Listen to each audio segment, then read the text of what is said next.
তিন নম্বরে অহংকার দাম্ভিককে আল্লাহ পছন্দ করেন না। প্রিয় ভাইরা, আল্লাহ বলেন কারুনের ঘটনাকে আল্লাহ এখানে এনেছেন।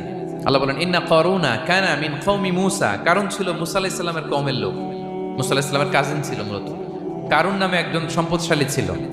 আল্লাহ বলেন এই কারুনকে আমি এত সম্পদ দিয়েছি, এত বেশি ছিল তার সম্পদ, সম্পদগুলো যে সে আলমারির ভিতরে রাখতো, ওই আলমারির যে চাবি হইতো, এই চাবিগুলোরে ওজন করার জন্য, কাঁধে নেওয়ার জন্য 10 জন পেশি শক্তি পুরুষ লাগতো। তাকে এলাকার লোকেরা বলেছিল খলালাহু কওমুহু লা তাফরাহ, হে কারণ তুমি গর্ব করো না। কারণ তাকে বলছিল মুসা আলাইহিস সালাম যাকাত দাও, সে বলতেছে আমি যাকাত দিব কেন, এই সম্পদ তো আমার। ইন্নামা উতিতুহু আলা ইলমিন ইনদি, আমি আমার বুদ্ধি খাটায় এই সম্পদ কামাইছি, আমার সম্পদ আমি খাবো, আমি যাকাত দিব কেন। আল্লাহ বলেন ইন্নাল্লাহা লা ইউহিব্বুল ফারিহিন, কারণ তুমি অহংকার করলে আমি আল্লাহ অহংকারকে বরদাস্ত করি না, অহংকারীদেরকে আমি আল্লাহ পছন্দ করি না। কি হয়েছিল কারণের নসিবে? আল্লাহ বলেন ফাখাসাফনা বিহি ওয়া